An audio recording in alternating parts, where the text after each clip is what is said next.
جی تو دوستوں، آج آپ کو ایک ہی ویڈیو میں دو لطیفے سنانے، پہلا ویڈیو کے شروع میں اور دوسرا ویڈیو کے آخر میں۔ تو ویڈیو کو آخر تک دیکھیے۔ اگر چینل سبسکرائب نہیں کیا تو چینل کو سبسکرائب کیجیے اور بیل آئیکن کو دبانا نہ بھولیے گا۔ تو دوستوں، کسی گاؤں میں ایک پہلوان رہتا تھا۔ وہ پہلوان بھی ایسا کہ اسے آج تک کسی نے نہیں ہرایا تھا۔ آس پاس کے 4 گاؤں میں مشہور تھا کہ اس پہلوان کو کوئی ہرا نہیں سکتا۔ جو بھی اس کے مقابلے میں اترتا تھا اسے وہ ہرا دیتا تھا۔ تو اس پہلوان کے گاؤں کا ایک لڑکا کہیں شہر میں لاہور پڑھتا تھا۔ تو لڑکا لاہور سے چھٹی پر اپنے گاؤں آیا تو اس پہلوان سے ملا۔ پہلوان کو اس نے بتایا کہ تمہاری شہرت تو آس پاس کے 4 6 10 گاؤں اور قصبوں میں پھیلی ہوئی ہے، تو کیوں نہ تمہارا مقابلہ لاہور کے ایک پہلوان سے کروایا جائے، تاکہ تمہاری شہرت لاہور تک بھی پہنچے، پورے پاکستان کو پتہ چلے کہ تم کیسے زبردست پہلوان ہو۔ تو وہ پہلوان جو کہ ہمیشہ سے جیتتا چلا آیا تھا اور کسی نے آج تک اسے چاروں شانے چت نہیں کیا تھا، اس نے اس لڑکے کی آفر قبول کر لی۔ لڑکا اگلی صبح اسے بس پر بٹھا کر اپنے ساتھ لاہور لے گیا اور لاہور کے ایک مشہور پہلوان کو جا کے چیلنج کر دیا کہ ہمارے پہلوان کے ساتھ اکھاڑے میں اترو اور کشتی کرو۔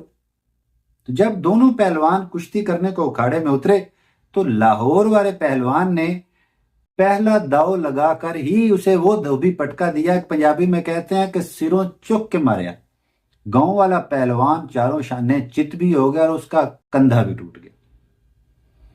ابھی گاؤں والا پہلوان زمین پر گرا ہوا کراہ رہا تھا کہ وہ لڑکا جو اسے شہر لے کے آیا تھا بھاگتا ہوا اس کے پاس آیا اور کہا کہ چاچا پہلوان کوئی بات نہیں، تم نے بھی اچھا مقابلہ کیا ہے۔ تو آگے سے چاچا پہلوان بولا کہ مقابلہ تو میں ہار گیا ہوں، لیکن آج سے دشمنی پکی ہو گئی ہے۔ تو وہ لڑکا حیران ہو کے پہلوان چاچے سے بولا کہ چاچا کھیل میں ہار جیت تو ہوتی رہتی ہے، ایسے میں دوسرے پہلوان سے دشمنی پالنا اچھی بات نہیں۔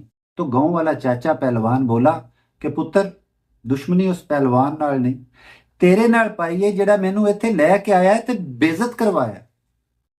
میرا جو ایک بھرم بنا ہوا تھا دنیا کے سامنے کہ میں بڑا زبردست پہلوان ہوں، مجھے آج تک کوئی ہرا نہیں سکا، تو تم نے یہاں لا کے میرا وہ بھرم بھی توڑا۔ تو دوستو، ایسا ہی کچھ ڈاکٹر ذاکر نائک صاحب ساتھ ہوا کہ وہ پوری دنیا میں اسلام کے ایک جانے مانے عالم اور سکالر سمجھے جاتے ہیں، لیکن پھر کسی پاکستانی نے انہیں پاکستان آنے کی دعوت دی۔ وہ پاکستان آئے اور اسی گاؤں کے پہلوان کی طرح چاروں شانے چت ہو گئے۔ پاکستانی عوام نے بھی انہیں وہ دھوبی پٹکا دیا ہے کہ ڈاکٹر ذاکر نائک صاحب اپنے ہوش و حواس کھو بیٹھے ہیں، یا شاید ان میں ہوش و حواس ہمیشہ سے تھے ہی اتنے، آج تک کوئی مقابلے کا ٹکر کا ان کے سامنے کھڑے ہی نہیں ہوا تھا۔ تو اب جب پاکستانی عوام اور پاکستانی لوگ ان کے سامنے کھڑے ہو کے سوال پوچھتے ہیں تو ڈاکٹر صاحب پہلے ہی داؤ میں چاروں شانے چت ہو جاتے، کنڈ لگ جاندی ہے۔ میں تو ہمیشہ سے کہا کرتا ہوں کہ علماء سے دور دور سے تعارف اچھا رہتا ہے۔ جب انہیں نزدیک سے جاننے کی کوشش کرتے ہیں، جب انہیں قریدنے کی کوشش کرتے ہیں، تو علماء یا مولوی حضرات کسی بھی مکتبہ فکر کے ہوں، کتنے ہی پائے کے ہوں، انٹرنیشنل ہوں، مشہور ہوں، جو مرضی ہوں، جب ان کے نزدیک آ کے انہیں جاننے کی کوشش کی جاتی ہے تو وہ پنجابی میں کہتے ہیں نا کہ جیڑا پنو وہی لال ہے۔ تو جس عالم کو، جس مولوی کو چھیڑو وہی اندر سے خالی برتن ہے۔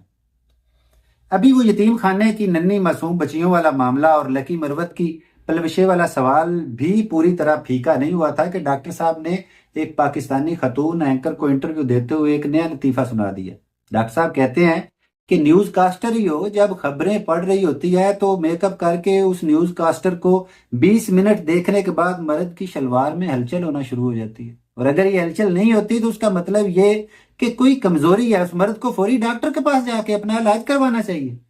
ڈاکٹر صاحب کہنا یہ چاہتے ہیں کہ بینکوں میں، ہسپتالوں میں، دفاتر میں، سکولوں میں اور اس طرح باقی شعبہ ہے زندگی میں جہاں جہاں بھی خواتین مردوں کے ساتھ کام کر رہی ہیں تو دیکھنے والے مرد یا تو نامرد ہیں، انہیں ڈاکٹر کے پاس جانا چاہیے، یا پھر سارا دن ان کی شلوار میں کھجلی ہوتی رہتی، انہیں اپنی کولیگز عورتوں کو دیکھ دیکھ کے شلوار میں ہلچل محسوس ہوتی رہتی ہے۔ اب میرا خیال ہے کہ یہ والی گالی ڈاکٹر ذاکر نائک صاحب نے عورتوں کو نہیں دی، مردوں کو دی۔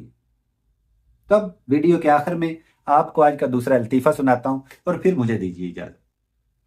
ہوا کچھ یوں کہ کسی گاؤں میں ایک پینڈو اجڑ جاہل آدمی کسی کھوتی کے ساتھ رومانس کرنے کی کوشش کر رہا تھا۔